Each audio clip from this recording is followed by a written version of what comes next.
Awesome. And now we can start letting everybody in. Hello, hello. We're starting a couple of minutes early because we've got a very full call and we're so excited that you're here. I just feel like this call is going to be so full of joy and laughter, lightheartedness. It just seems like it's just a beautiful way to be able to have in this weekend. So while you are coming in, I would like to have you put in the chat what you are grateful for. And I've got my chat. I need to get my chat going here. Also, if they're while people are coming in, if they're brand new here for the first time, they can put that in the chat too, that I'm a first timer, or I'm new here, and we'd love to know how you found out about the call for this Ancient Secrets Global Community Call. So perfect. So let's just go ahead and, Carol, what are you grateful for today? I am grateful that my daughter's still with me. That's a great one. Wow. Esther, what are you grateful for today? I'm so grateful to be with you all and have this opportunity to share my gratefulness this morning through song and being together. I love it. Heidi, what are you grateful for today? I am grateful for my life. I'm grateful to be here on the planet, be here with this community, and for all of you. That's so beautiful. Renara, what are you grateful for today? I'm grateful that even I'm coughing 22 days and doesn't know what I have exactly, but I still playing, I still traveling, and I'm happy to be alive, and I'm happy to experience this cleaning quite easily, even it is hard one. Oh my gosh, we hope that you get better. Oh my gosh. So everybody that's coming in, we're putting in the chat what we're grateful for. And I just am so grateful for Robin and Teresa and Carol, as they have been my solid anchor through the last few weeks while Cornelia's been away. Robin, what are you grateful for today? I am grateful that the pandemic made Zoom so accessible to all of us, and that this community is so much a part of my life that I'm glad that I can assist, because I wouldn't want this call to go away. I love this call.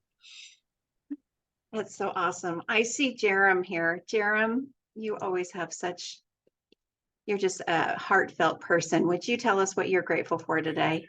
Good morning, Jana. Thank you. I was just putting in the chat. I'm grateful for these amazing Sunday calls.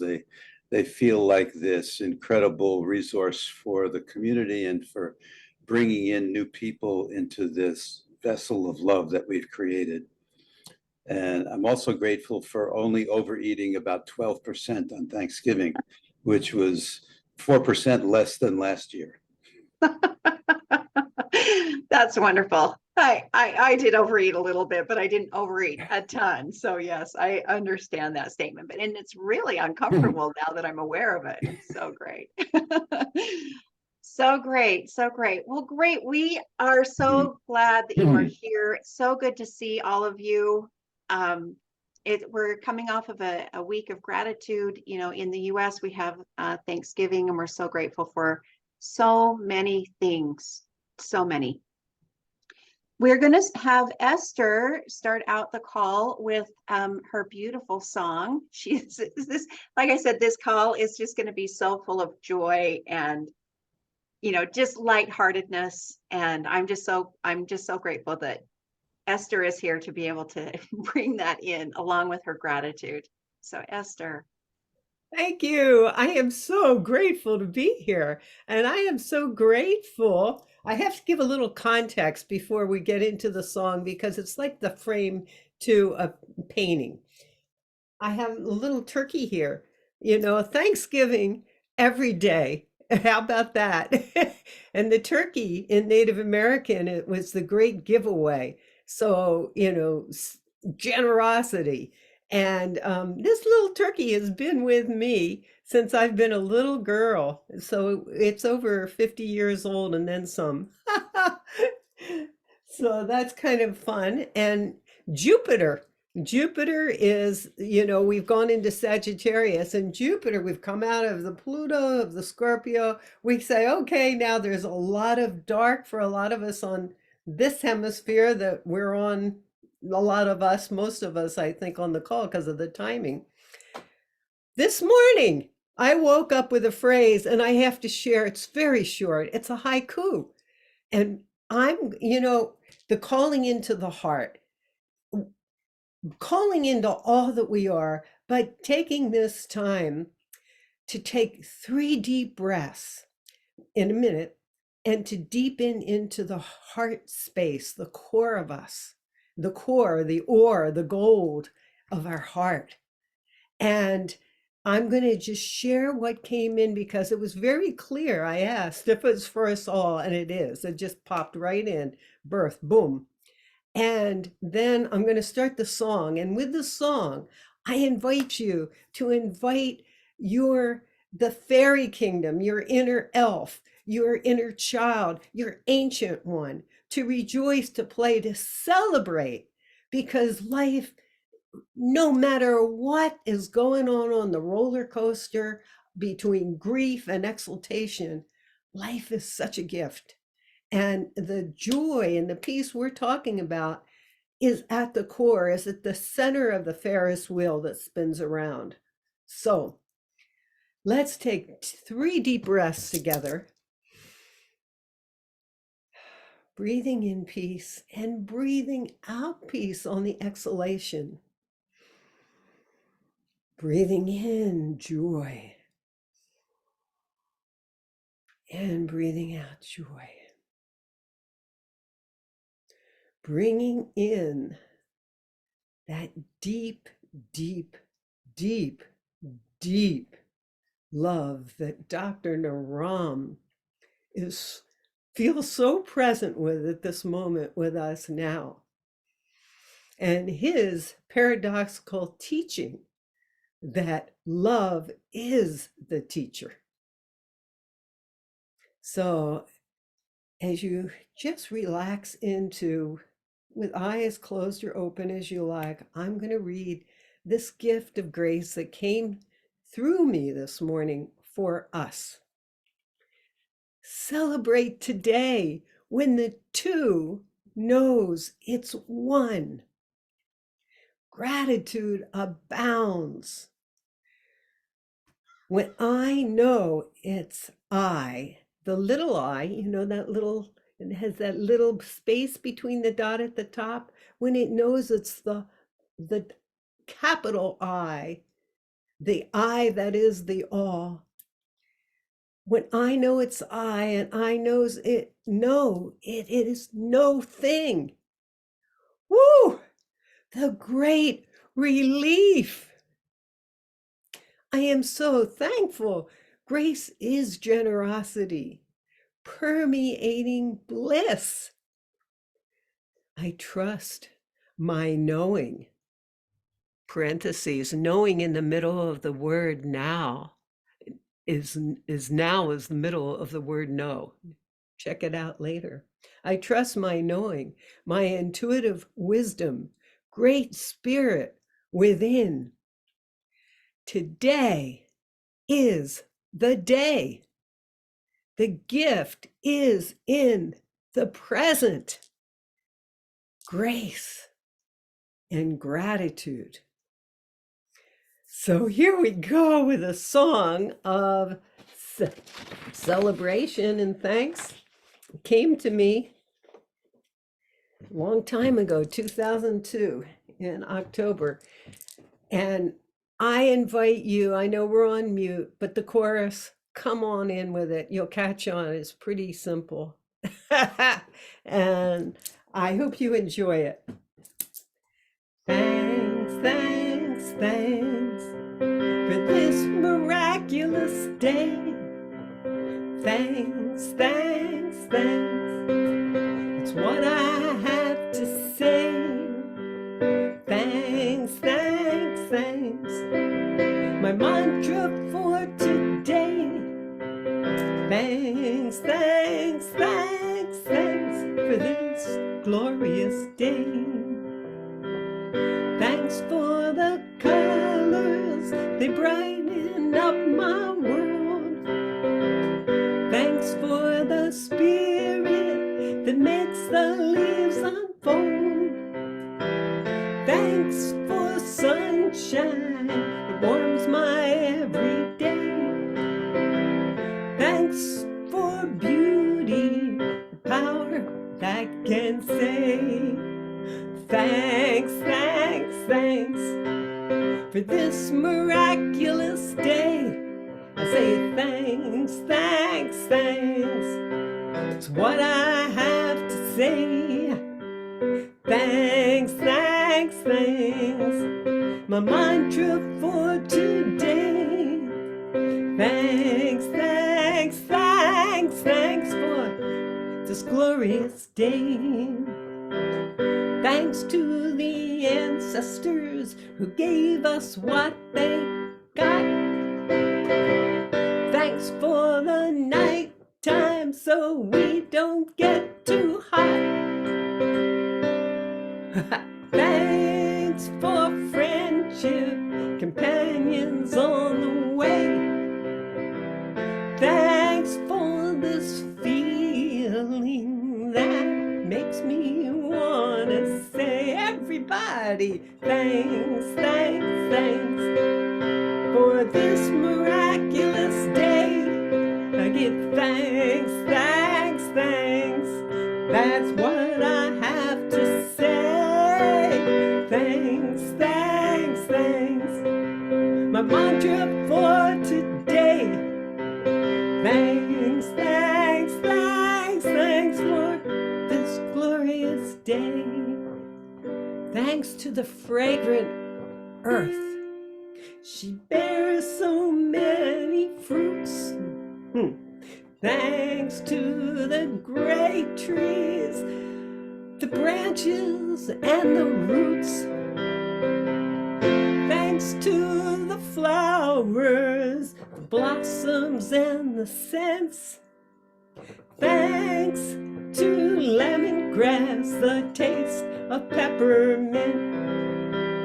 Thanks, thanks, thanks for this glorious day. It's miraculous. Thanks, thanks, thanks. It's what I have to say. Thanks, thanks, thanks. Our mantra for today. Thanks, thanks, thanks, thanks for this glorious day. Thanks to Great Spirit who fills my heart with grace. Thanks for the gift of love, my friend's warm embrace.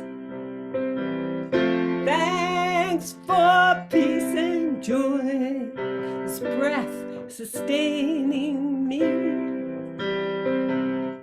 Thanks for giving. Thanks for everything. Yes, indeed, we are saying thanks for giving. Thanks for everything.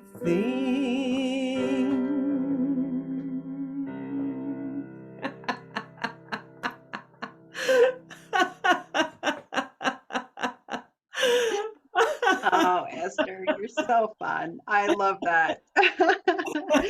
Thank you. What a fun song. And you're such a fun person. I loved your chase, your dance with the little orb of light, the rainbow. I have a little, it's a little angel in the drop in the window, and and especially if I wiggle it, it makes dancing rainbows every morning.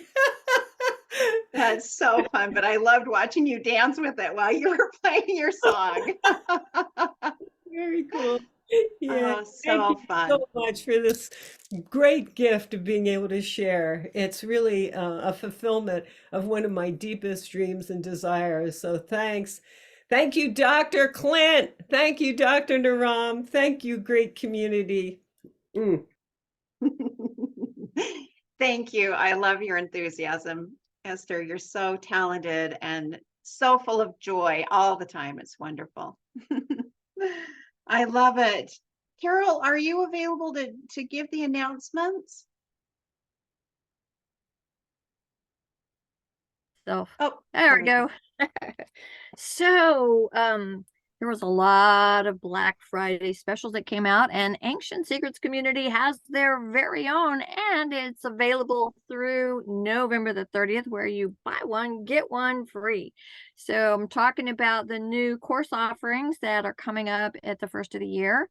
We're going to kick off the year with delicious, easy peasy 7-day detox, starting January the 2nd. So give you at least the New Year's Day to do whatever it is that you want to do for your feeding and whatever. But starting the 2nd, good way to start the year off with the 7-day detox.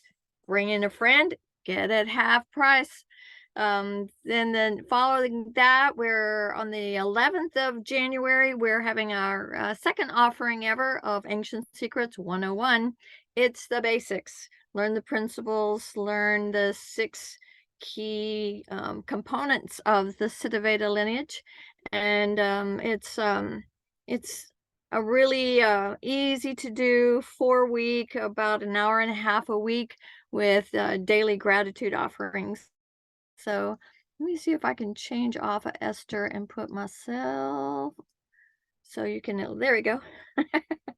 So 2 offerings. And then there's also 1 or 2 spots left for the mysterious, miraculous, loving trip to Nepal with Dr. Clint to go meet the orphans face to face to see what Ancient Secrets Foundation is all about. And you get to go to some very sacred temples that were among Dr. Naram's favorite places to be. I was there in April. It's life-changing.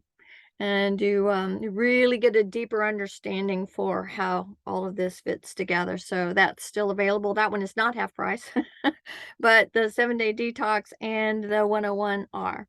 We're also taking registrations in 2024 for people interested in the Vaidya practitioner path. So we have more information about that if you'd like. And maybe somebody can pull those links out of the newsletter and put those in, and also maybe even provide you information about how to get on our weekly newsletter. It's quite the production. Thanks for the time. Thank you so much, Carol. Carol, let me ask you, what was it about Nepal that you really loved? Oh, definitely being in meeting Benita and the children.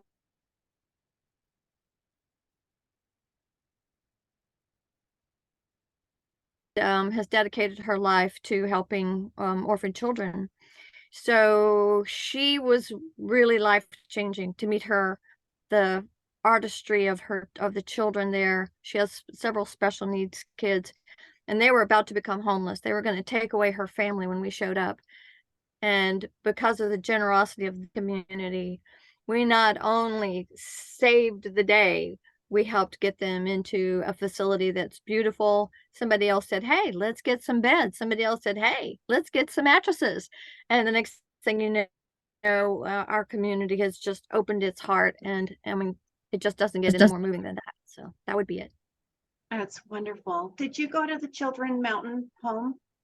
I did. And it's spotlessly clean. Dr. Naram showed up one day after the earthquake and the rebuild with buckets and brushes and taught them how to clean the bathroom, which was part of his own sacred journey that his master. I think Carol's freezing. Oh, I'm freezing. So sorry. Yeah, there we go. Okay. Yeah. So Dr. Naram taught the kids how to clean the bathroom. And everything was so spotlessly clean, and the kids are joyful. They love to sing and dance and perform. And again, that's a big part of that is because they don't have to worry about where their next meal is coming from, with support from Ancient Secrets Foundation and many others. Carol, thank you so much. Thank you so much. You know, I'm going to ask Heidi to share her story about her school. But before we do, I'd like us to just take a deep breath and just kind of, for just a moment, to just kind of get heart centered and to just bring us all in. And let's just go ahead and close our eyes for just a moment.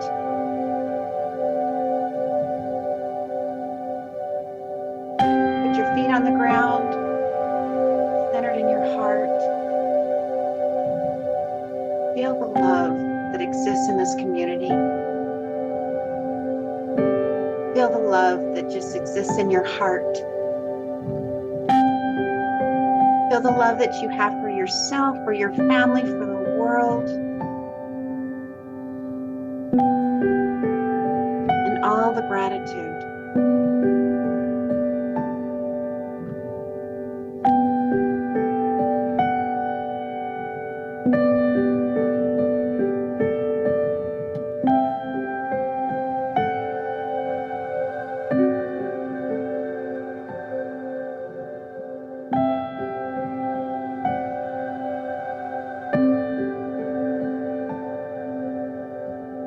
Feel the community and connect to us as though we are one, just like Esther was singing in her thankful gratitude song. We're so deeply grateful for you.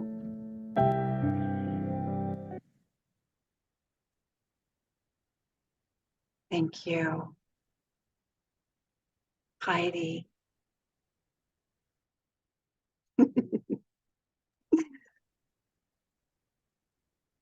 So I wanted to share a little bit about my school that I work at, but first to give you a little bit of a backstory. I've worked with kids my whole life. After high school, I booked a one-way ticket to Alaska, and I nannied for a family with a boy who had special needs. And I went to school with him one day, and I met his speech language pathologist, his physical therapist, and his occupational therapist. And I saw this team of beautiful people supporting this boy. And I thought, you get paid to do that? You get paid to play and be with this beautiful little spirit. And I decided that day that that's what I wanted to do with my life. So my background is in occupational therapy, and I've worked in education for the last 10 years. But most of my time has been spent supporting kids with emotional disturbances, supporting them with mindfulness and yoga, and helping them connect to this inner world, because as we know, our emotional intelligence is much more of a predictor in life than our IQ, right? Than our intellect. And so what I've done with these kids at my school has really been teaching them these lessons of the heart. And so it really started with my trip to Nepal this spring, where I got to meet the kids at the mountain home. And I was just so inspired seeing how other kids lived. You know, my own kids are 21 and 17, and for most of their young lives, I haven't given them a lot of gifts, like material things. It was always important to me as a mom to give them experiences. And when I came back from Nepal, I really saw, it was kind of glaringly obvious how we in the United States are so me focused. What can I get, especially kids? And they don't know any better really, because it's the society that they're raised in, but it's me, me, me, me, me. And when my kids used to come home with crap from school and from parties and junk, I just realized it's going to end up in a landfill, you know, in a few years. So I really wanted to gift these kids at the school that I work at now an experience of giving, connected to the kids in Nepal. And so the school that I work at, we're a private micro school. We don't have a curriculum. We work through inquiry blocks. And so we're not like a traditional public school. We have a lot of freedom to do what we want at the school, which I love. And our second inquiry block of the year was about internationalism in global communities. And one of the teachers asked, she said, would you come in and present on Nepal and about your trip and your experience there? So I want you to envision like a modern day one-room schoolhouse, multi-age learning. We don't have grades, we have pods. And so all the kids came one day to hear me present. And what I shared with them is how the kids in Nepal lived with this simplicity, but they were so happy. You know, the kids at my school said, what do they play with? Do they need toys? I said, no, they don't. They're just so happy with this ball that they were playing with. When I went to the mountain home, they would create so many games from just this one ball. And the more I shared with the kids at my school, the more they started generating ideas of how they could help. And it wasn't my idea, it was their idea. They wanted to share. And it was so beautiful because I saw these kids from the States really care and have this connection to the kids in Nepal. And so I don't see other people's kids as their kids. I see all kids as my kids, right? Whether it's our kids in Nepal or these kids at my school, I just love them all. And I want to support them with heart-centered living, right? How do we live from the heart? And so what I saw was the kids at my school come up with all of these ideas. How can we raise funds? And so what they decided to do is create a fundraiser, a bake sale fundraiser at our family feast. Our family feast is a day where the kids create a Thanksgiving lunch or meal for their families and invite them to come. They do the baking, they do the decorating. We cook a lot at our school because it's a life skill. So we're really teaching them, you know, what it's going to be like to be in the world. And we do a lot of community-based service projects because that's where life happens, right? Is out in our communities. It's not within 4 cinder block walls of a school. And so the kids said, we want to do a bake sale fundraiser and we want to bake everything. And so they got all of the ingredients and they were cooking in the kitchen together and they created this beautiful bake sale. And for the family feast, we got a lot of donations from the community. And when I zoomed out at the end of this, what I realized is the giving from these businesses so that we could host this meal with, 100 people. It was all the kids and their families. And then the kids creating the baked goods to give back to the kids in Nepal. And then at the end of our meal, we had all of this food left over. So we were able to give to our local soup kitchen. And I was driving with some of the kids after we made a donation. I said, do you guys realize what just happened here? The giving that took place, the generosity, and love for kids can be an abstract concept, right? They maybe just see mom or dad, or, they have different ideas of what love is. But what I shared with them is generosity is love in action. And that's what we just witnessed, right? This giving from our community, from businesses. And then they gave back to their families by cooking and providing this beautiful meal and then baking for the kids in Nepal. And they were so excited. They kept running up to the table going, how much did we raise, Miss Heidi? Where are we at now? And I'd say 120. Let's get to 200. And they had this goal of 200 and we hit it on the nose, $200, which may seem small to some, but to those kids, that was a lot of money. And so they were so excited. They said, can we send a video to the kids and show them what we do at our school? And I said, yeah, let's just record a video of saying, we love you and we're with you. And then 2 days later, we got a video back from Dr. Clint of the kids in Nepal saying, we love you and we're with you. And they're so excited. We do a lot of field trips at our school. And they said, can we go to Nepal? I said, that would require a much bigger fundraiser, but they're so interested in these kids and want to form this connection. And to me, that's what it's about. And I wanted to share a little passage that I read this morning that was so timely from Charles Eisenstein about community. And it said, community actually cannot be achieved when it's an end in itself. Community is a result of people doing something together that they care about, giving their gifts. Community is a matter of gifts. It's woven together through gifts and mutual gratitude and mutual obligation, which isn't a bad thing. Obligation is a knowing. Esther Francis, a knowing, like you said, the now, a knowing. Community is when you look at someone and you know that you need them.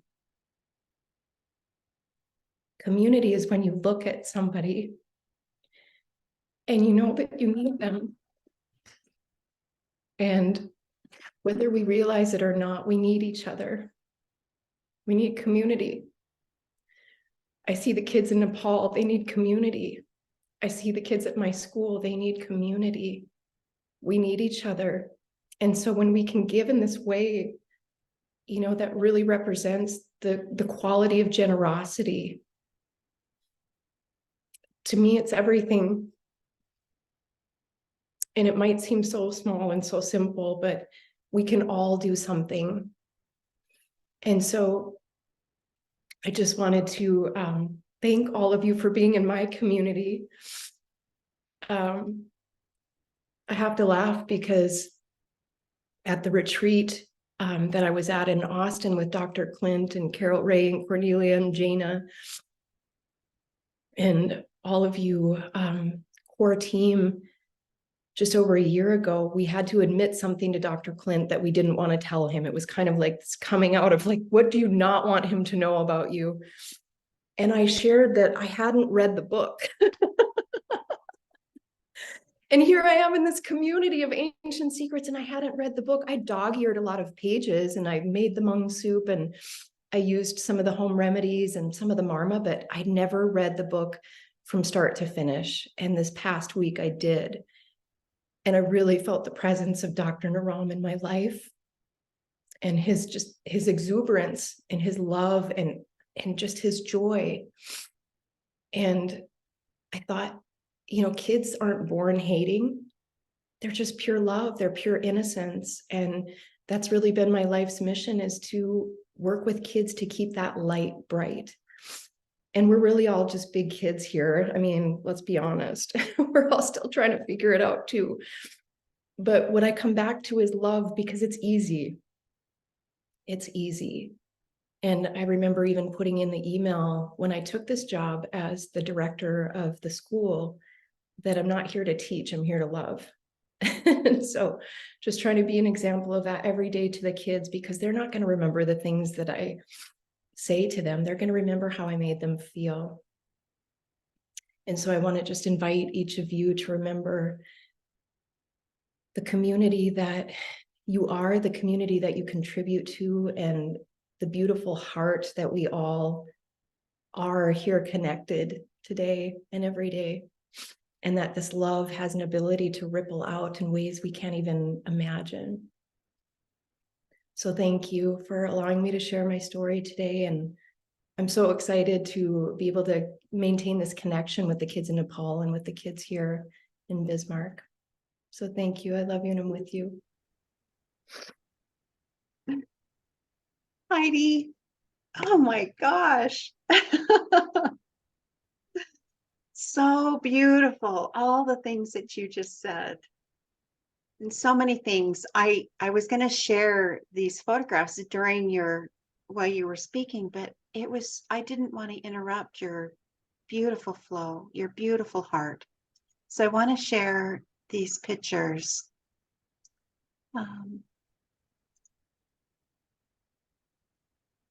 Now, these are your kids at your school? Yeah. Yeah. That's the innovation school. Mm-hmm. And they're the ones that did the bake sale. They did. Yeah. We have a committee of girls. There they are right there.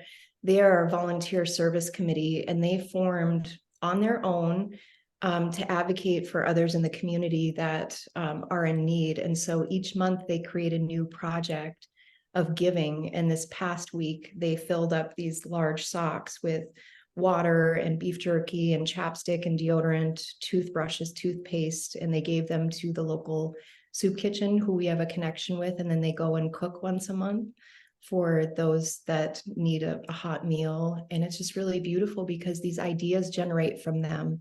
We're just there kind of as educators and, you know, teachers to support them, but their ideas are just incredible of how they want to give back. That's awesome.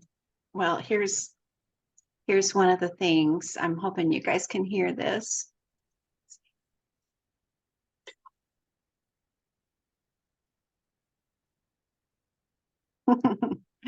I don't know if that's the one that they sent back to your school or not, but It was, yeah. that's so amazing. And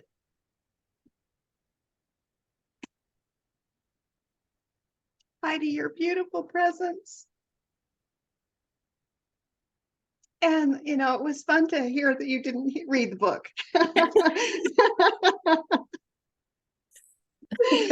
I was just re-listening to the book this weekend myself, and I was blown away by the things that I had forgotten or didn't connect with, and the little gems of wisdom and that are just hidden, you know, just ever so subtly. You know, there was one part that I heard and I thought, oh, that's an Easter egg for the next book. And I thought, you know what, there's a ton of hidden eggs in this whole entire book. It's just incredible.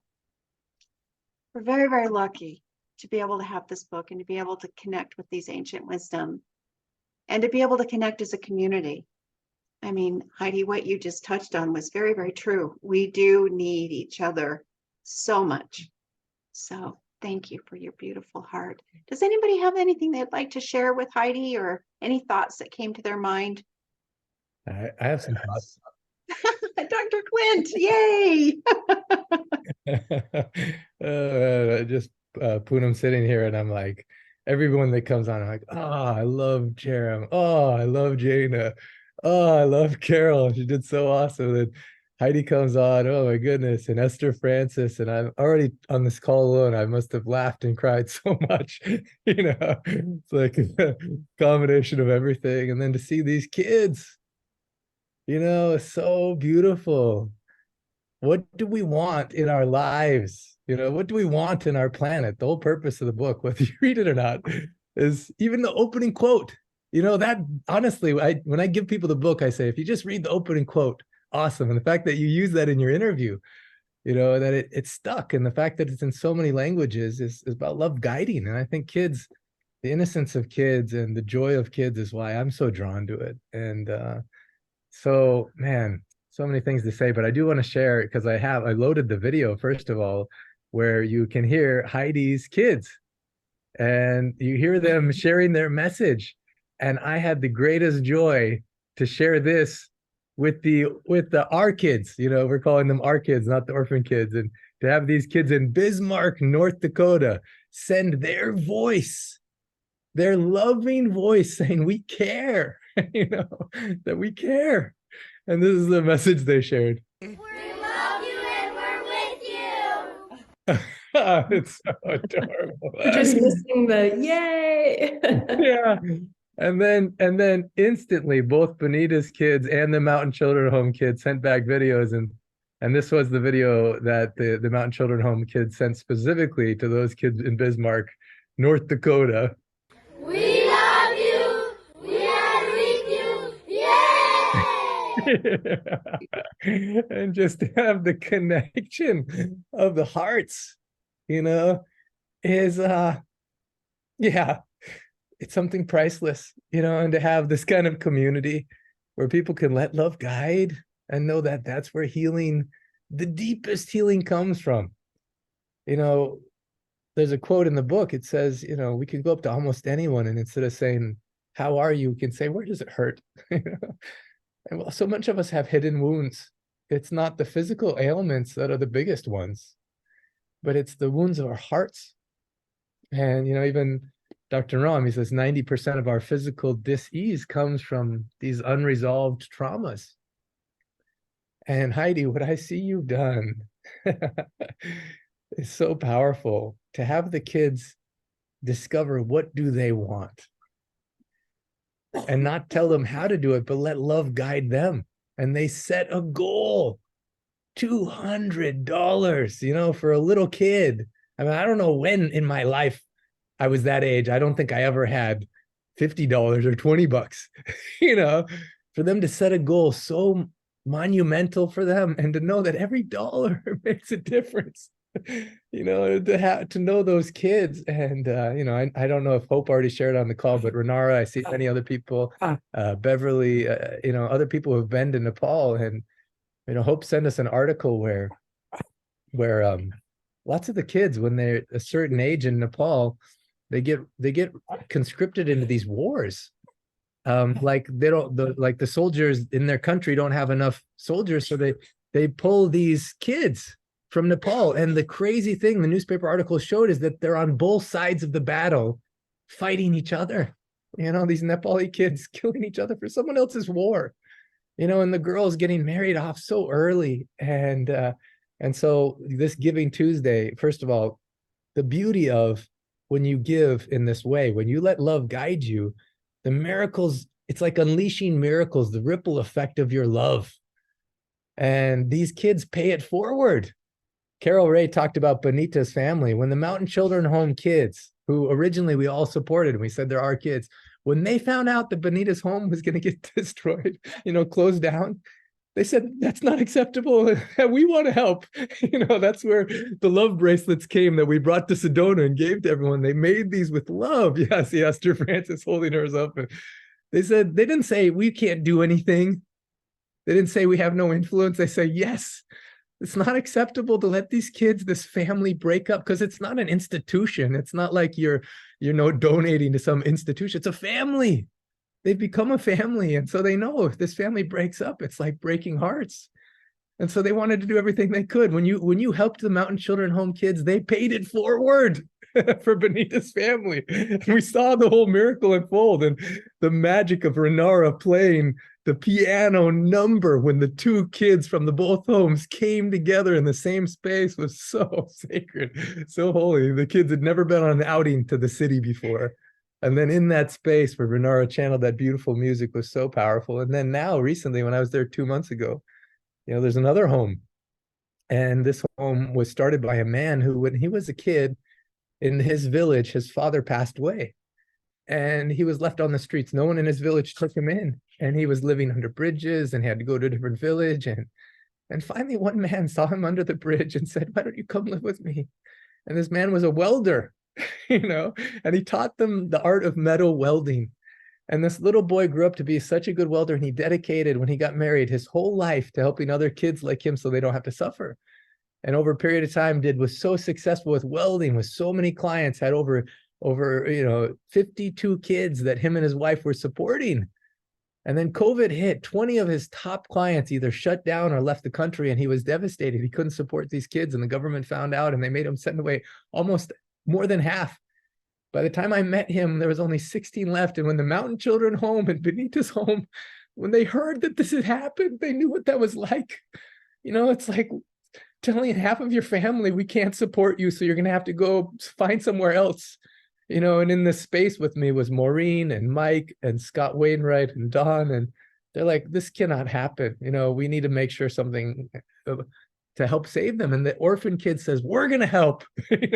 Mountain Children Home again got busy making love bracelets. And Benita's kids, so talented with art, started painting paintings. So that way we could put them in some kind of format to help raise money so Raj could help, maintain it. He was about to close the whole thing because he couldn't even support it. The home needed water damage repair, and it was going to cost like $13,000, which he couldn't even imagine. I mean, it's so cheap actually to take care of these kids. It's $1,300 a month is all that he needed to float before he could get on his feet again. $1,300 a month. It's not much.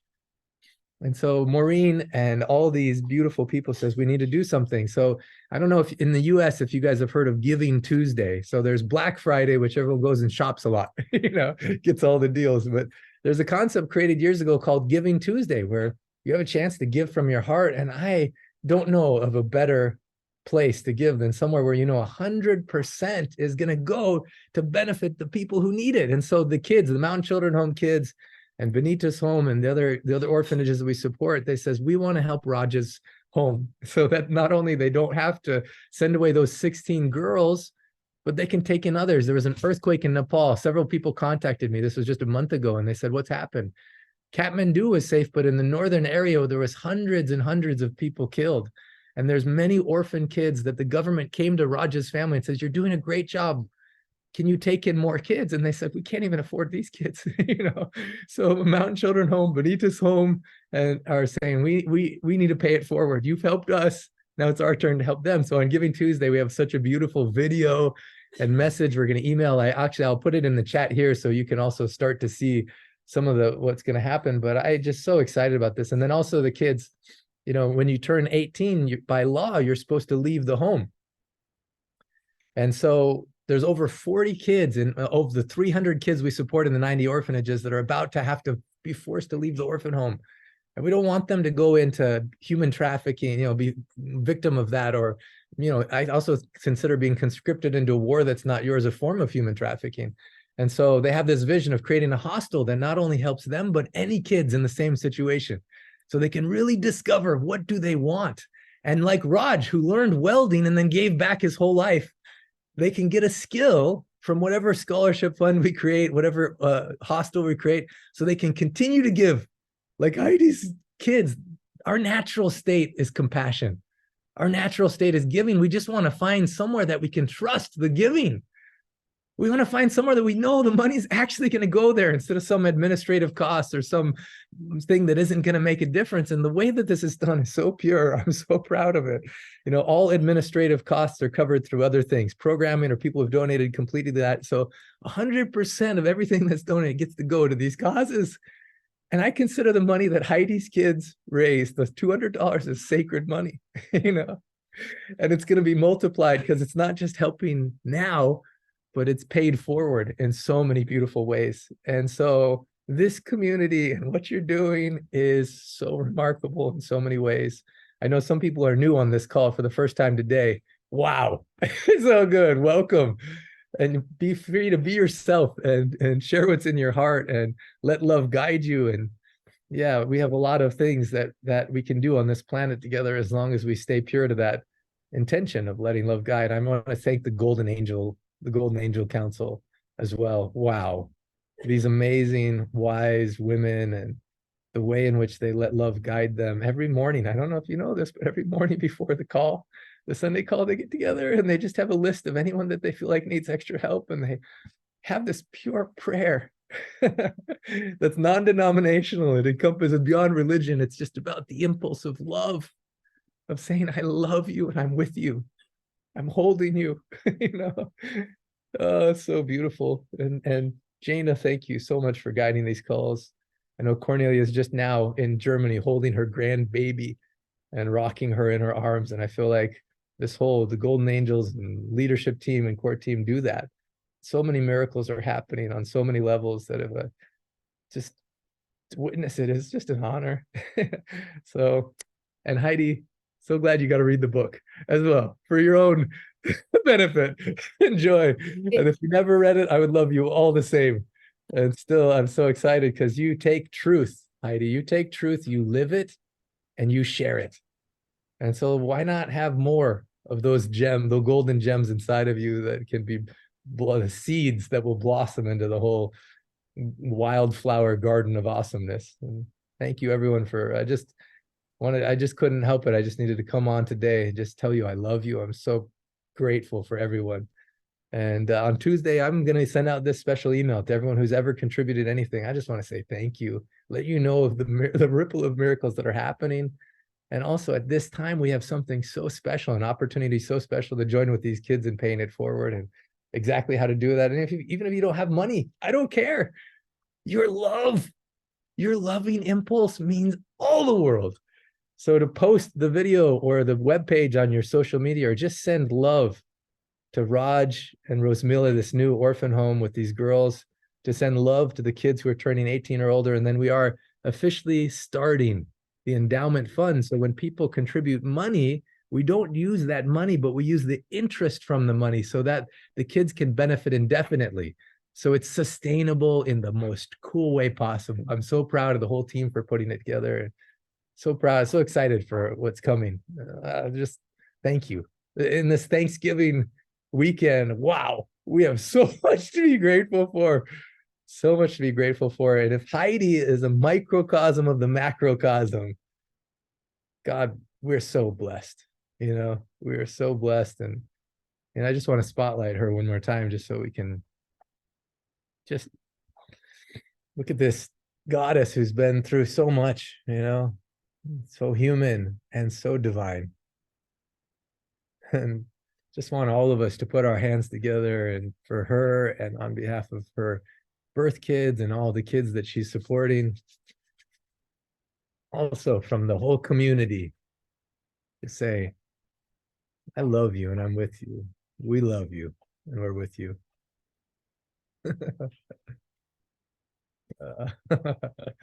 So beautiful. I'm going to hand it back to you, Jana, but I'll put a couple of links in the chat about what's coming up on Tuesday, and just love you. Thank you for being here. Thank you for letting love guide you.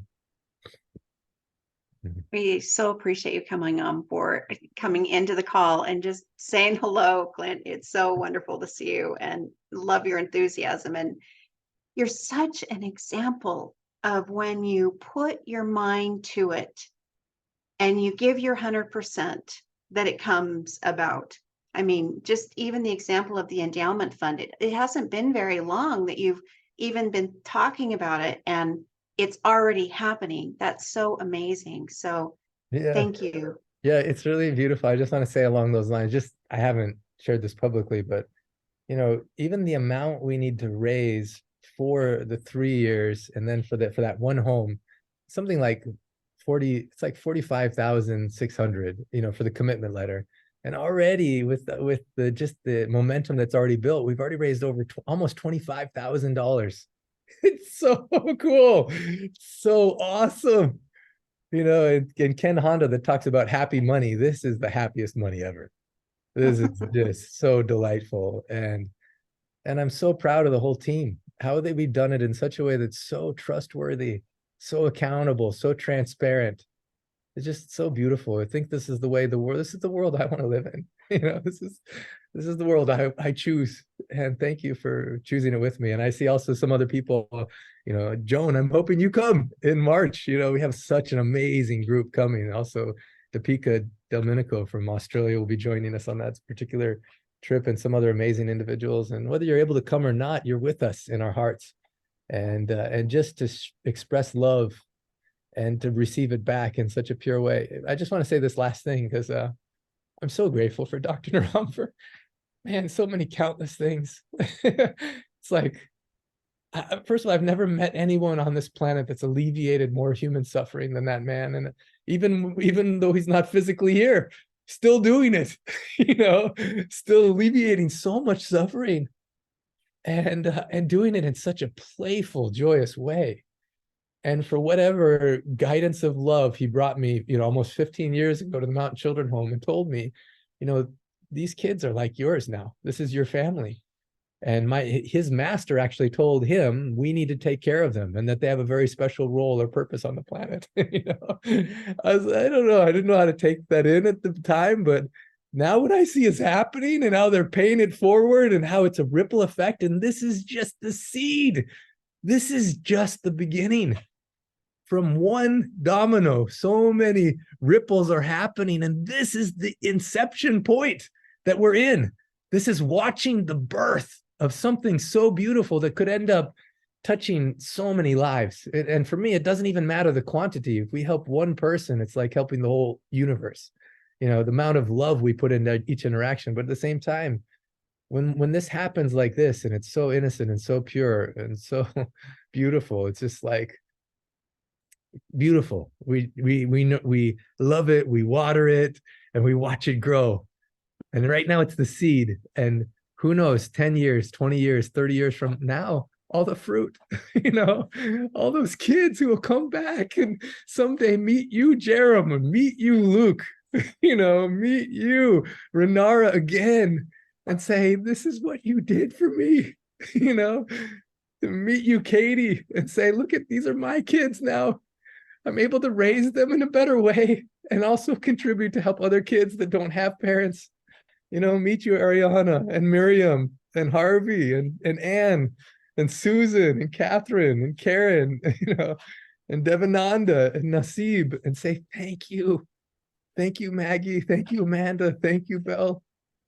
thank you for caring about me, even though I was on the other side of the world, and thank you for trusting me that I would pay this forward, that I wouldn't let this just end with me, that your love spread in this way will continue forever. Thank you. Clint, it's so beautiful way share. I love your heart. Thank you. Thank you. Thank you. Renara, I would love for you to come on and share with us what you would love to share.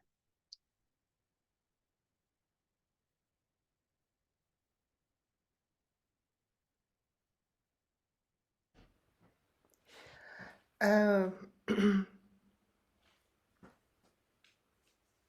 I don't know by what to start, actually. I just can say that for a long time, my dream was to build one beautiful place for the orphan kids somewhere in the beautiful place in Italy. I don't have yet this possibility. And some days before, I was invited for one special fundraising concert for the abandoned kids and orphans in France. And when I saw all of this youth and all these incredible people who helped these kids from the age of 2, 3 until the 18, 19 to be in the family, feel the love, feel the confidence.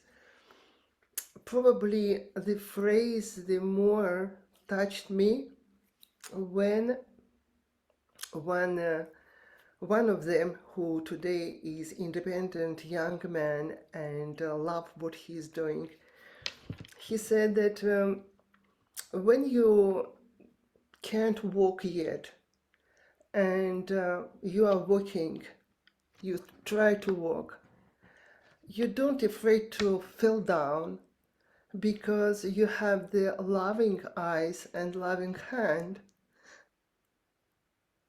which it's always here.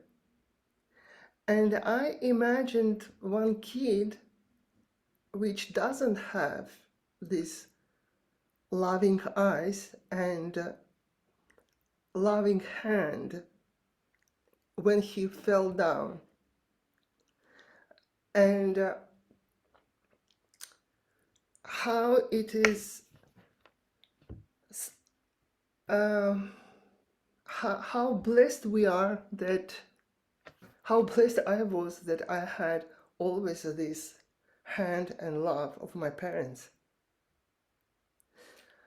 And I really would like to make the maximum I can today and tomorrow to contribute as it's possible for me today.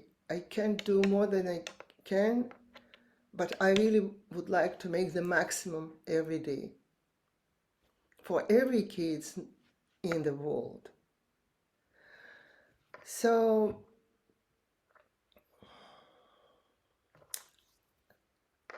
first of all, my deep, deep, deep, deep gratitude I bow to all the people in the world who dedicate their life to the children in any different way. And as it was the Thanksgiving week, and there is this beautiful tradition, the Giving Tuesday. So me and Mara, she is from Amsterdam, from Holland, Netherlands. I knew her during our study of Siddha Veda, Ayurveda. So when we were in India, I asked Mara if she can find one venue in Amsterdam, and as Mara never sung before at the public with her guitar. I said, for you, it will be a very great possibility to make something together. And finally, you will sing. So the 1st of December, we will have this fundraising concert also. Absolutely all the benefit will go to the kids to Nepal. And I think that each of us has this unique and special possibility to create something the same. So we decided to make this concert and to invite all the friends and the friends of the friends, friends of the friends. Well, we absolutely don't know how it will be exactly, but for us, what is important that we are putting off our love and our heart inside. So it will be in Amsterdam, 1st of December, 8 p.m. European local time. We want to make that Facebook Live also. And we really hope that that we can transmit our deep desire and wish to hold these kids in Nepal, and with these kids in Nepal, all the kids in the world, actually. Yeah. Renara, you have given so much to this community, and I'm so excited for your concert and for Mara playing. So here is Renara in Nepal. She's just connected with the kids, and she played this beautiful music during when the kids had gone to the city. This is Benita. And that's Heidi with the kids. And there's Jill with the kids. So anyway, we're so excited to be able to have you do your concert and have Mara. Would you like to give us a sample of your concert? First of all, I would like to say that it was I can't explain that with a word, this experience in Nepal with the kids, because I can explain the smile, I can't explain the vibration of the heart, I can't explain the generosity of some small kid, which actually from the general point of view has nothing, but he's ready to give you everything. And I mean, these kids, especially Benita completely Benita completely how to say, she transformed in 1 second many beliefs I had at the time, you know, just with her own example. She just show you when you know what you want, and when you make it with all of your heart and all of your presence, you can move the mountains even without money. But I think it was also the God providence that Clint didn't know her before we came in Nepal, and it was like a gift for us. The big gift to meet this woman, goddess, you know, it's just goddess, it's just Mama Shakti, you know, so. Can I add on to that as well? It was such a gift for us. and also the purity of Renara and being able to give her a gift in that space. I don't know who's in Europe, but if you can come to this concert on the 1st of December in Amsterdam with her, and how beautiful Mara sharing for the first time her voice, as I was putting together the landing page for Giving Tuesday, I just show you it real quick because one of the things that made me so happy is this community. So even the picture of the kids with everyone, and then the story and the video of Benita, and then seeing, Renara gave honor to everyone who's dedicated their lives to serve the kids, and Benita is definitely one of those people. And then I also wanted to show you the picture. This is the girls in Raj's home. This is Raj and his wife, Rosmila, the one who was brought in by the welder. And I love this community because it brings out our gifts. So these are some of the kids who are older that are about to transition out of the home, that need somewhere to go. And this is them making the love bracelets and some of the art they created. And then I love it, Heidi creating $200, and then Renara, as you're about to listen to her music, anyone that donates $200 or $50 or more, she's offered to create a custom music piece for you or for someone that you love. So in addition to enjoying this experience, think about who else could benefit, and how often did a musical composition made for you as medicine for your soul, and I said to her, it's like, Renara, we better put a limit, because what if you have to do for like 100 people? Or she's like, no, I can make time. There's unlimited love and there's unlimited amount of possibility. Like, Renara, no, we need to create a limit. She wouldn't accept it. Her heart is that big that she just knows the gift is just paying it forward. It's like magnified.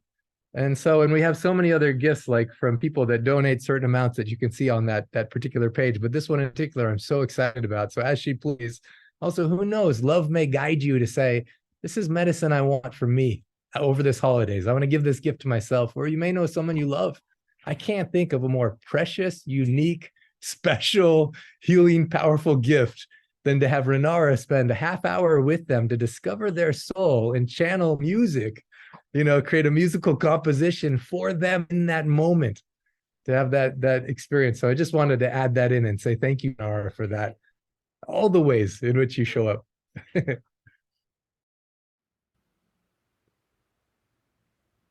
Thank you. Thank you all.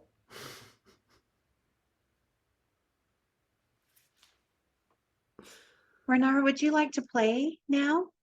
Is this a good time to put your music to? Would you like to play something? We actually can make put the intention together, Okay. and I feel more the intention like a gratitude and giving. The gift of giving and the feeling of the gratitude that we can do that. And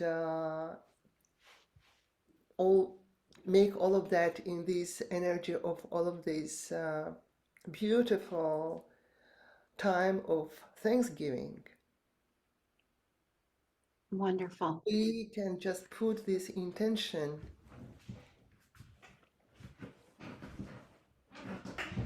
So everyone, just connect with your Thanksgiving for your heart. Connect with the giving, and Renara is going to channel that. Yeah.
Renara, that was so beautiful.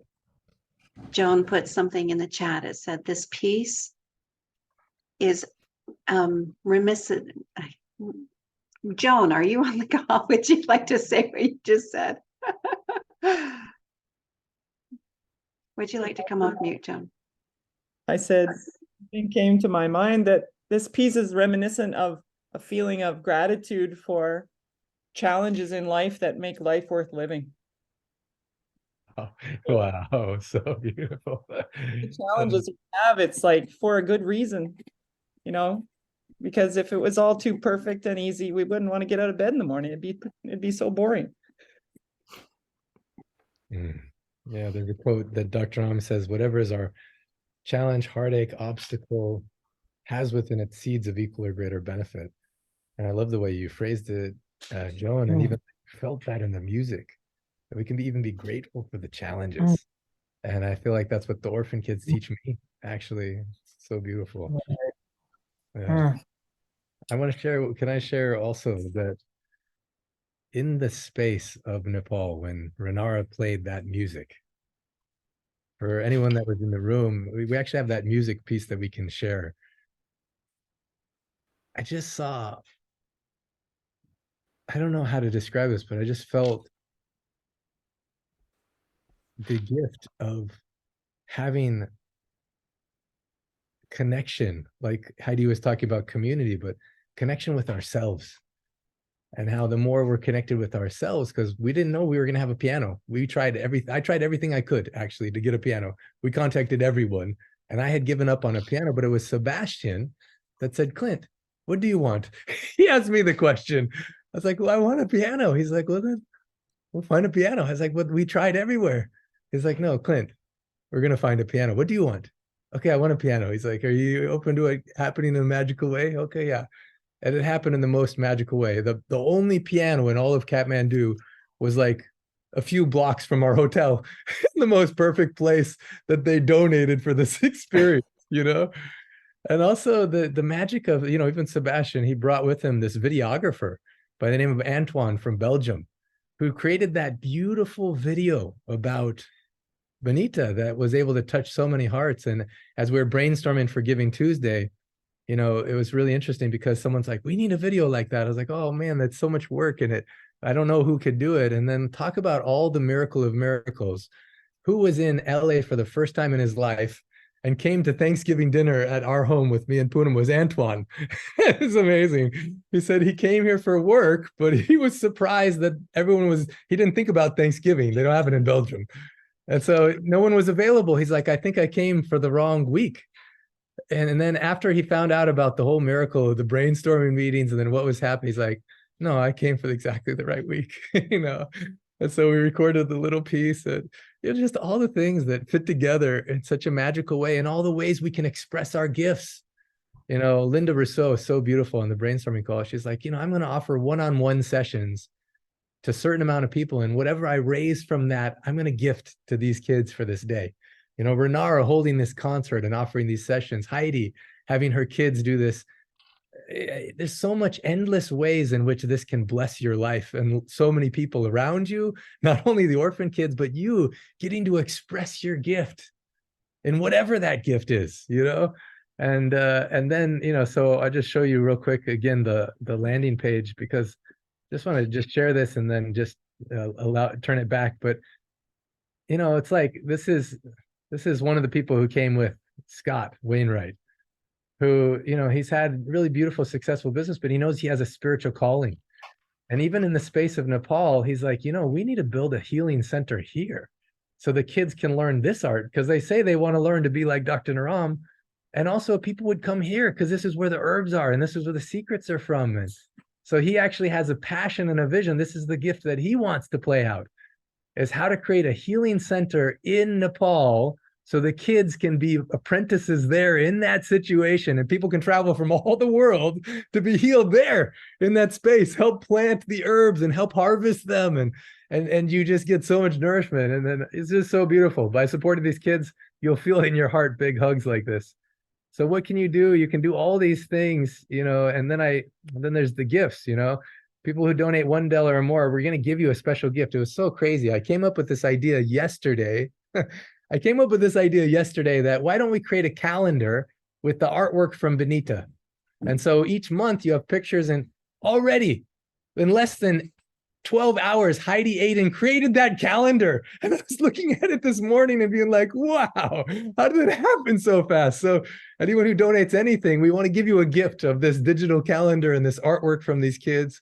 $108 or more, you get a free ticket to Ancient Secrets 101 and some of the first chapters of Ancient Secrets for Pets, which is coming out soon, or the digital copy of Ancient Secrets Cookbook, $250 or more, personalized music composition from Renara. 1,000 or more, we'll send you a love bracelet. 5,000 or more, kids will create a personal video, either for you, or you can give any of these gifts in honor of someone, and then we'll create it for them. And then 10,000 or more, coming to Nepal in person. We have a specific goal of what we need to raise, and I feel extremely confident that we'll do it. The other thing I want to show you is that at each of the links, this is another miracle that happened. We were on a call with someone. So let's say you want to support Raj's family. We used to do it through PayPal, but now we have this system where it's called Zephy. And when you here, let me switch over to the other page just real quick. When you donate through Zephy, they don't charge any transaction fees.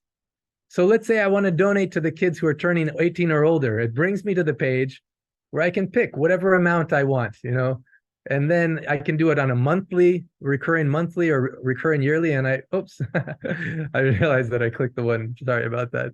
Luke told me about this part, but I forgot to refresh it. So let's say I click on the one for the girls. Now, really, to bring in another girl from these homes will cost $81 or $972 a year. So let's say I just want to give them enough so they can bring in another girl from the area of Nepal where the earthquakes happen. Then I can either make it a one-time, or I can break it down. What is that over 12 months? And then within Zephy, the actual program, I can click that I don't want. So let's say I want to make a donation of $81 a month. I put that information in here. I want to do it I click it as a monthly donation. Up here is where you can click to have it be a monthly or yearly. So let's say I want it to be a monthly. So I click here and I say, okay, I want to support them being able to rescue one of these girls that's just a new orphan as of the last month. You put your information, you'll get an official receipt, and then here you can actually support the platform, or I can just click that, no, I want 100% of the money to go to the cause. And Zephy creates it in such a way that if I put $0 here, then they don't even take any bank fee, any transaction fee, or anything. $81, and that's never happened before in the history of giving, actually. 81, all of it goes. And then Ancient Secrets Foundation, we're so proud that also we don't take any administrative costs or fees. And so, I don't know, so many beautiful things in which people are sharing their gifts, in which the flow is happening. Oh, Hope, I see you're here as well. Oh, so fun. I don't know if you could just share for a minute as well. Please forgive me. I'm just so happy about so many of the miracles that are beyond me. And like Renara so beautifully said, it's a gift for us that we get to give. These powerful people, they're going to find a way. They're Shakti power, but how beautiful we get to be a part of it. And Hope has been a big part of helping the kids who are 18 and guiding this whole effort. I don't know if you want to just speak for a couple minutes. I don't know how much time you have, but just to share. Well, first of all, good to see everybody, lovely, beautiful souls that you are.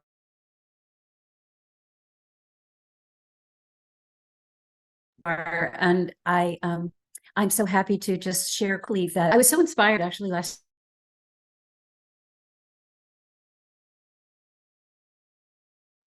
I don't know if it's just me. Is it freezing for everyone else? Main thing is she was inspired. Yeah. Hope you're cutting out a little bit, and I'm not exactly sure why. Clint, could you share the link? Somebody just asked how they could donate in the chat. Can we share that in the chat? Yeah. So the video, only caveat is the video from Antoine isn't there yet. And so as soon as it is, we'll send out the email on Tuesday, but the link is here. And so this is where you can either donate to Raj and Rosemila's home. You can donate to the kids who are turning 18 and they have nowhere to go. You know, so it's creating, actually, there's one of the beautiful men. He's actually the one translating the book into Nepali. He says he's a professor and he loves kids. And when he came last time we're there, he's like, I'll meet with each of the 40 kids individually and find out what do they really want with their lives. And so for $300 a month, he'll meet with all 40 kids twice, go to all the 9 orphan homes. And then for another amount, which for some of us, imagine the kids in Heidi's class, they picked a goal of $200. It seemed so incredible. You know, for some of us, when we think about raising $50,000, $60,000 to create a hostel, so these kids that are 18 can have a space to say, maybe for us, it seems incredible, but it's not. It's so possible and it's needed and they're going to pay it forward.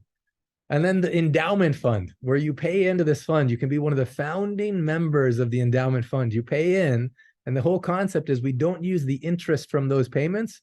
I mean, we don't use the principal from those payments, but we use only the interest so that the needs of these kids can benefit long beyond our life. That these, you know, the people who have dedicated their lives to helping these kids know that it's not dependent on Clint being on the planet or any of us being on the planet, but we create a system that's sustainable for a long time. And if we do this right with these homes we're supporting, heaven knows all the other things that are possible. So I put the link in there. You go to ancientsecretsfoundation.org/giving-Tuesday, and you can start to see the possibilities are there. And all the gifts that you can give. And we're open to your creativity, your spontaneous creativity. I know I see many artists here, and you've already done so much in the Ancient Secrets Foundation shop by putting your artwork that's on t-shirts, mugs, so many other things. And who knows, maybe we'll be inspired for something else, some other gift, maybe something that scares you, like Mara, scared to sing at a concert, but pushing herself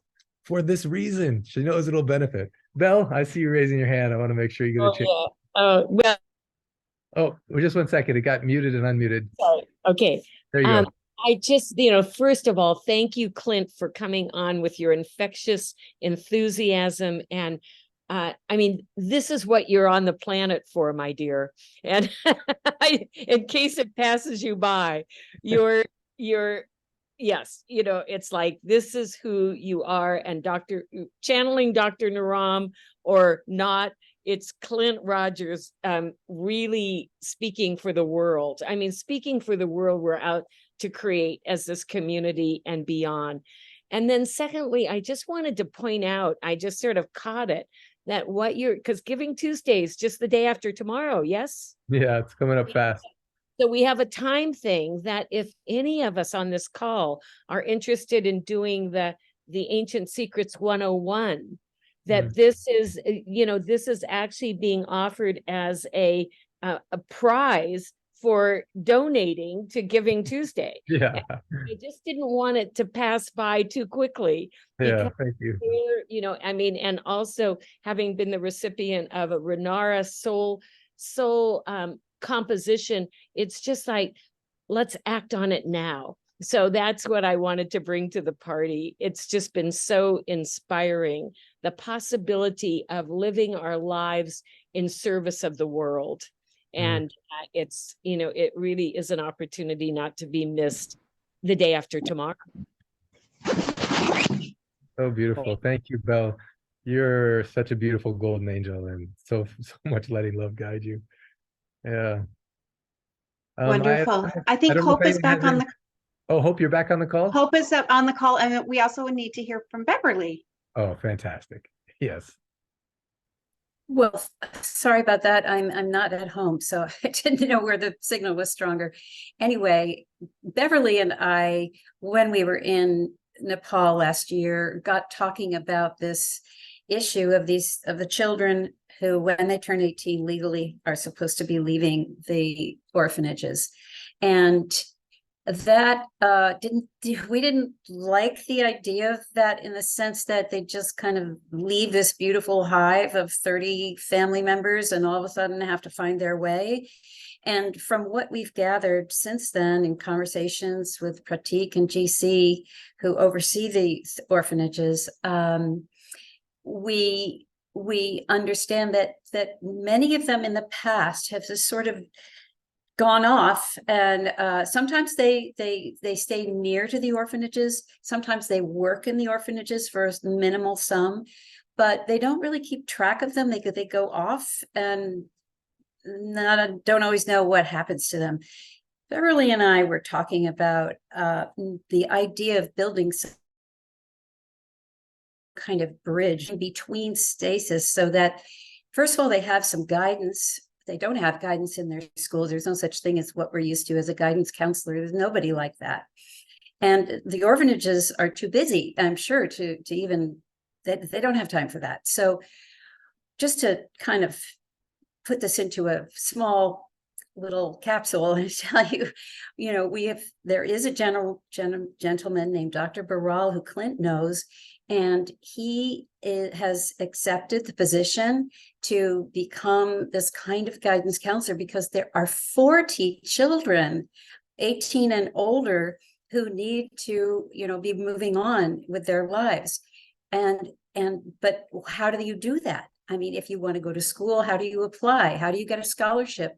If you want to go to a technical school, she'll talk about it, but, very interested, especially in what happens to the girls, because there were some harrowing stories that we heard. So we've engaged Dr. Baral. He's going to start in December, and their school year ends at the end of March. So we don't have a lot of time, but we would love to raise some funds to support this process, this bridging process.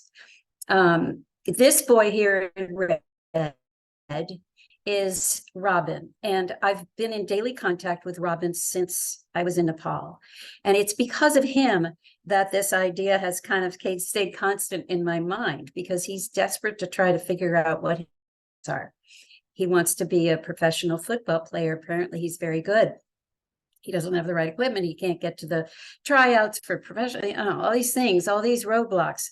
I wanted to try to, and there are other people who've expressed interest in on this team, so it's not just me, but we want to try to open the gateways and avoid, especially with young men, the prospect of being conscripted by other countries' armies for fighting their wars. We want to try to figure something else out for these beautiful, beautiful children. I think that's pretty much it in a nutshell. Beverly, you want to put in your 2 cents? Thank you. After being to Nepal, one of the things that I really asked when I went was what happens to the kids as they age out. And so that was a huge interest for me. So all the time I was there, that's kind of what I was looking at and what I was asking.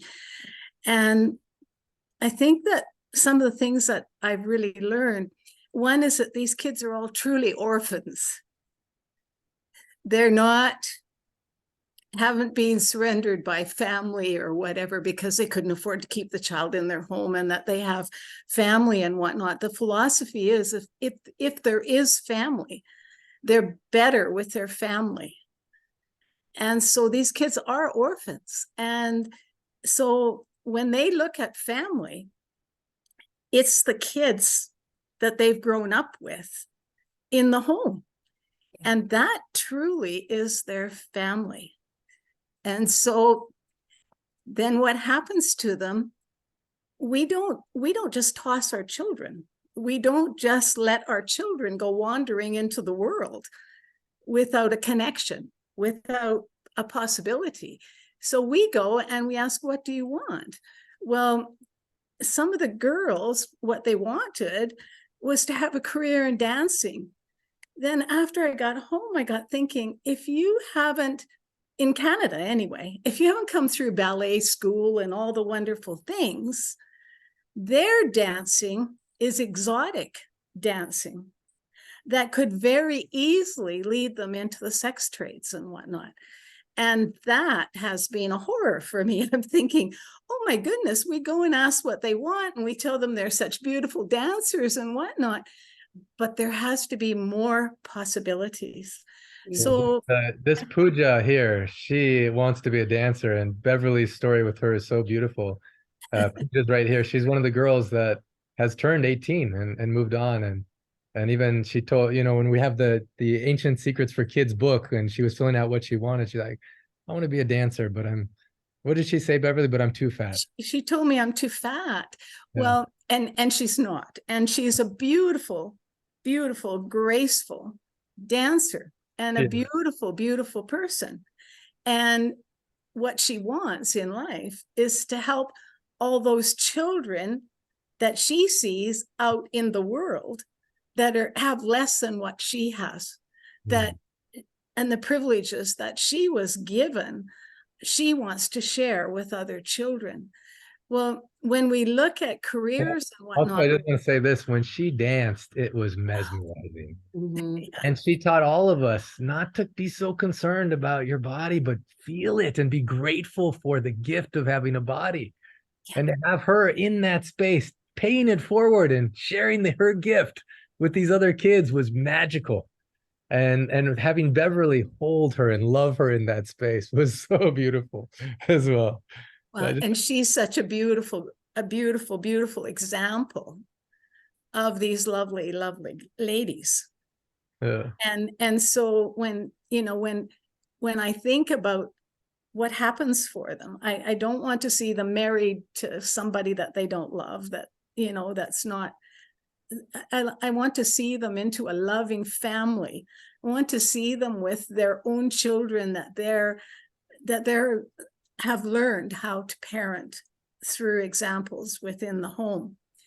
And I also, when I think of careers for them, the opportunities for girls to actually go to college, university are even less than the guys. It's a hierarchy system. And our kids, unfortunately, are at the bottom of the pool. And it makes it really difficult for them to go to university.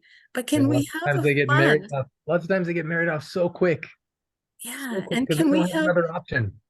Can we have a fund that helps these girls get into maybe their own ideas? Like we met beautiful young ladies who have their own businesses of making beaded necklaces and whatnot. And so how can we help these girls so that they can have their dream of their own enterprises that they can share with the world? I'm so glad you mentioned that, because at the new home with these girls, you know, Mike asked even the mom of the home, what's your dream? And she says, I want to go to cosmetology school. And then what I learned there, I want to teach all these girls, you know, how to make a living in this way. And so in addition to the $300 a month for the guidance counselor, Dr. Baral, and then coming up with this bridge of a hostel, which is about 50, 60,000, then we also have this idea of creating a scholarship fund, a perpetual scholarship fund. We help these girls get education. First of all, discover what they want, get the resources, and then they can pay back into the fund once they have work. So it just keeps going. They keep paying it forward in this beautiful way. And then this is the link that when you click on it, and now Luke, thank you for showing me that was broken. Now this is where, if you want to contribute to helping these kids who are 18, oh man, I did it broken again. It worked last time I tried it. Okay, here it is, the kids that are 18 and over. So yeah, thank you, Hope and Beverly, for being such beautiful examples of, again, I didn't tell Hope or Beverly to do this. No one did. They let love guide them. Love guided them. And they said, this is not acceptable to just love kids and then throw them on the streets. Like, even just recently, because some people say, well, can't they be adopted in other families? Even I had one friend who's a doctor and his wife in Chicago. They said, you help with orphanages in Nepal. Can I have some kids? In fact, the TEDx talk that I gave, their son was sitting in the front row. the last picture on his phone was when I was giving the TEDx talk, and it said, what would you do if you only had 6 months left to live? You know? And then he wanted me to sign it. And then, you know, his mom connected with me and said, we need to create a fund or some way in which we can support your mission and all these things. And they said, now we want to adopt some kids. And I contacted Pratik and GC, and they said that it used to be possible, but the people were treating it like a business. The government shut it down, and there's no chance to do it now. And we don't know when that will be possible in the future. So in the meantime, this is their family. This is their home. And it's not an institution, it is a family. Even one of the people, a man from England, he said he used to give to other orphanages in different places, but he realized he wanted to give to these kids because it was a family. And actually all the homes we support are like that. He says, I don't have a lot of money, but whatever I give is for them. My wife died, my son died, even my inheritance I'm giving to these kids, you know? Yeah, so. I also want to say, that day where we had the beautiful, beautiful concert, so many of us were behind the scenes, and seeing it all play out was amazing. Like finding a piano, finding a venue, but bringing all the children down to the city, never been in a city. Yeah. And they all walked into this venue, and they're beautiful. Like their hair was gorgeous, their clothing, they were beautiful. And I said to Benita, how did you do this? I was a foster parent for years, 47 years. I often had 9 kids to get ready to go somewhere. Well, I can't imagine getting 34 kids ready. And they didn't have time to plan. It was like, get the kids down here, and this is what we're doing. And then I got thinking about it after. They don't have wash machines. They don't have showers. They don't, it's barrels of water out in the community. Like getting these kids ready to come was a miracle within itself. Like I said to Benita, how in heaven's name did you pull this off? Nothing to us pulling it off so it's possible, but how did they pull it off? And these kids are so, they're so dressed so pretty and whatnot. And then this week came out a video from the Mountain Children's Home where somebody must have donated shoes. My memory of shoes there was racks of Crocs that were well used, and many kids in bare feet. I can't imagine the joy of getting an actual pair of beautiful shoes, and brand new, and their own. Like that, these children are so grateful for the smallest of things that our kids take for granted. Our kids are so indulged.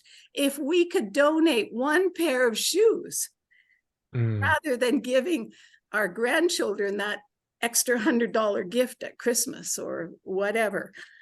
I know in my family, my kids don't get much for Christmas at all, but I have a large group of foster children who I always make sure that Christmas is a blessing for them.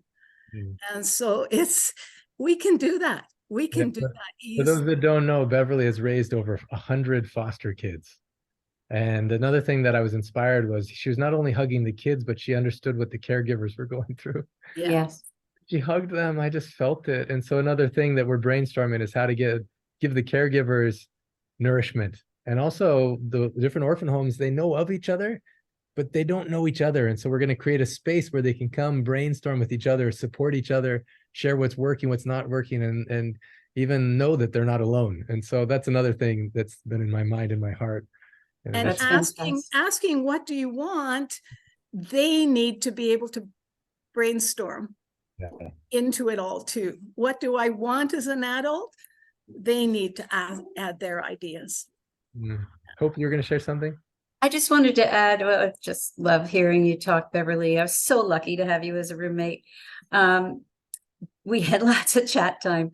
But I want to add that one of the concepts for these hostels that we're brainstorming about would be that each of the children would be taught life skills that they're not taught in the orphanage, and they're not taught at school. So the basic things like how to handle money, how to and Pratik kept saying, hygiene, and he doesn't mean so much personal hygiene, but how do you keep a space clean? And they're just all these life skills that they have no idea how to do. And I kept thinking, this guy, young man, Robin, everybody wants to leave Nepal. Everybody wants to go to the UK or Canada or the US. They want out of there because they don't see that they have a future there. But what a shock. I mean, I can't even imagine what a culture shock that would be, especially if they're going off on their own. And because I thought about it for about 5 minutes, and I thought, oh, well, maybe I can, have Robin come and no, like that would just be too much information. He needs another stage before any of them really could handle being outside of Nepal. But how much better would it be if we can help them thrive in their own environment, to be able to give back to the orphanage, to create these tracks where you go out. Now there's a whole, just like alumni in a college, there are all these people waiting to help you when you leave. And this feedback loop, would just continue and continue. So that's kind of the dream that I think most of us have. And so it's got to start somewhere, and we're saying, let's start it now. Yeah, and the timing as well, it's like less than 4 months before some of these kids are going to be forced by law out of their home. And so the timing now is so beautiful. And Devananda, he asked, what's the guesstimate % of these kids that want to follow Dr. Ram and the Siddhaveda teachings? And that's a really good question. And as Dr. Baral goes to each, we'll find out really, because he can speak Nepali and he can meet with them more than once. I do know of some of the kids, they want to dedicate their life to it. And because it hasn't been available, they've gone into nursing or something else, which is also a good first step. Even Krishna went into traditional schooling beforehand, so he could have a legal way in which he can also practice Siddhaveda. But so many possibilities are there, and just a little care and a little love goes a long way. So thank you. Clint, may I ask that you add, you'll be in contact with Dr. Baral before I am. If you could add that path to their options, because they don't know that they have that option yet. Yeah, we definitely need to create that path. Thank you, everyone, for having such beautiful ideas, and how cool to have a healing center there. Instead of them going out to all over the world, the whole world comes to them. Perfect. And they share this gift and their skill. And yeah, so many possibilities. So thank you. Yes. Thank you both. And there needs to be a vision for the children with disabilities who maybe can't be out on their own, who can't leave at 18. They might not be able to leave until they're 30. They have to have a longer time to develop skills to be anywhere near independent. It needs customized care for each case. Even the original little girl that I fell in love with, who had a stroke, and half of her face was affected. She's the one that says, I want to be like Dr. Ram where I grew up. And now she's in nursing school, but it's been tricky, and so having some way to support them would be such a I know we're getting close to timing. I see that Linda, we're going to make the announcement next Sunday on December 12th. We're going to have 4 minutes. There's a special thing we'll announce next Sunday about something we're joining with is about it's Chris Richardson, another member of our community, letting love guide her. And there was a certain statement by this luminary leader Cryon, who I spoke at their keynote event in Sedona. He says, if so many people just spend 4 minutes focused on peace and love, it can create ripples on the entire planet. And so she's created a special day, December 12th, in which we're sending the message out, and we'll make an announcement about that in the newsletter next Sunday. But right now, I just want to thank you, Beverly and Hope. Wow. Wow. I just want to bring on again Heidi, and then I want to bring on Jaina, and I want to bring on actually Jerem. I want to have just your reflection of these women and hearing them share, and just what happens in your heart as you're listening to just this love flowing through them. Well, it's just so inspiring, and it gives me hope. It just gives me hope for a world that's so challenged, that so much consciousness and love is brought to those challenging situations that you're all mentioning, and so many wonderful things are happening from this. It just, I don't know, I can't, it's thrilling to me. And I'm just so, so grateful to you all for all you bring of heart and love. Thank you so much. You know, kind of bringing it back to community, and then I'm going to hand it to Jaina. When Beverly was in the breakout room and revealed very nervously, in a kind of a hesitant way, her desire to go to Nepal, Andrea says, well, how big is this desire? How long have you wanted it? She said, 20 years. She says, but I can't afford it. I was like, no, I see it happening. He came in the main room. Lauren created the fundraiser, and 2 months later, Beverly was in Nepal with us. Talk about the power of community. And for Andrea to have that impulse of love, you know, and everyone, you can have that impulse of love. You don't have to know how. You don't have to know the how. The little kids, when they wanted to support Bonitas, didn't have to have money or influence. They just had to say, yeah, I'm willing to do something. And so thank you in this community for being that way. Luke, so beautiful what you're doing for the homeless. We're going to have a call on that. And thank you for helping edit and everyone, Shauna and everyone who's joined in the brainstorming calls. I just want to say, I love you. Thank you so much for being here.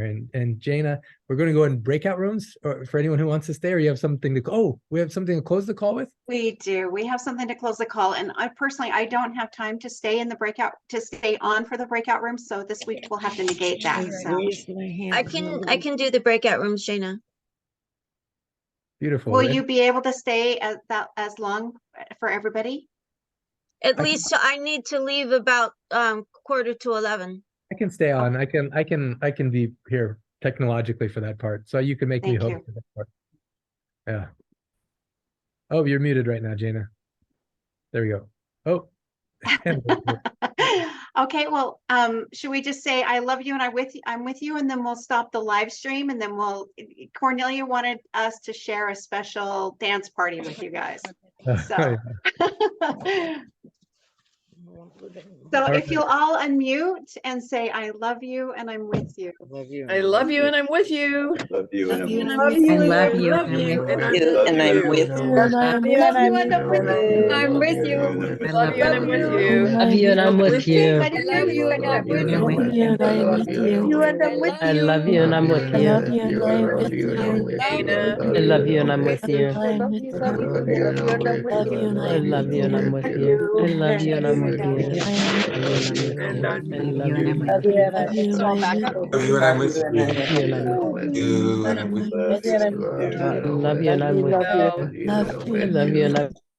Oh, it's so beautiful. That never gets old. It's so amazing. So Jaina, we stopped the Facebook Live, or you already did that part? All right. This is such a beautiful song for a dance party of gratitude. We'll do this song, and then immediately after, for those that can stay, we'll go into breakout rooms, but definitely a beautiful musical. I think Carol found this musical number, actually. Are you sharing it from your screen, Jaina, or you? I can. Better. I don't have the link immediately. Sure. Yeah. Esther Francis is already up, ready to move her body. I love it. Yeah, good. Dr. Ann is getting up, ready to stretch a little bit. Oh, yeah.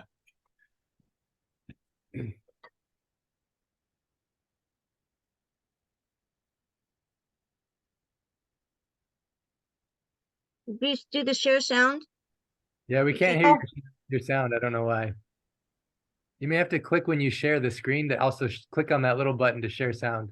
So if you click unshare, and then when you click share, just in the little corner at the very bottom left, it says also share sound and optimize for video. This is such a fun song.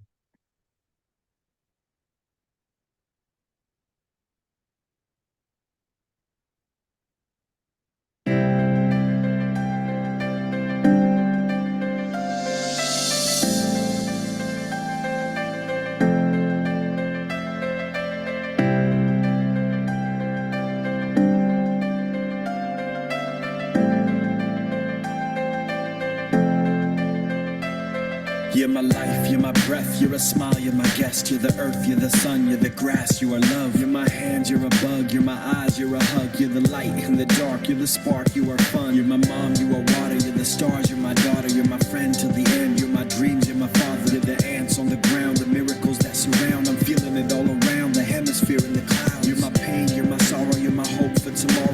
strength when I'm hollow. You're the path that I follow. You're the blessings that exist, the small things that are bliss, the gift to realize that everything All is a that gift. I am, all that I see, all that I've been, and all that I'll ever be is a blessing. It's so amazing, and I'm grateful for it all, for it all.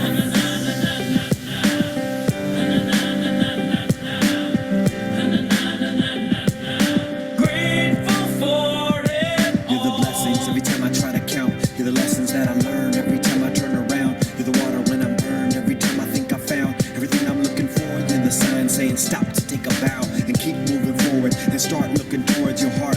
It'll open all the doors and only then you'll start to hear the world singing chorus with your mind and heart. Aligned in purpose, everything all will feel that good. Yay! All that I see, all that I've been, and all that I'll ever be is a blessing. It's so amazing, and I'm grateful for it all. Every day I sit and pray cause what I have is more than I deserve or could ever imagine. How do I give back to all of this magic and spread the love so everybody can have it? Doesn't matter if I'm rich or poor, if I got a family or if I'm all alone. Bad things happen, I can just complain and moan. Well, there's a million things that I can be grateful for. So I lift up my hands now, and I open my heart, and my gratitude goes out to everything near and far. All that I am, And everything I see, everything I hope, and everything I dream, everything I feel, and everything I breathe. I look deep down and feel all the blessings.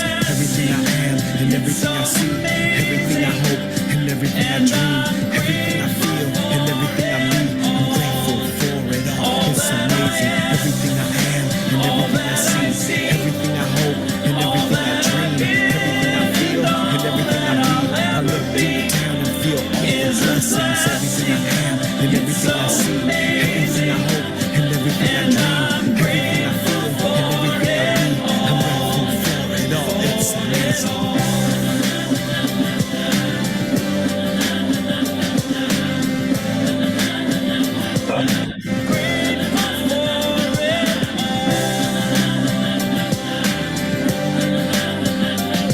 You're the blessings that exist, the small things that are bliss, the gift to realize that everything is a gift.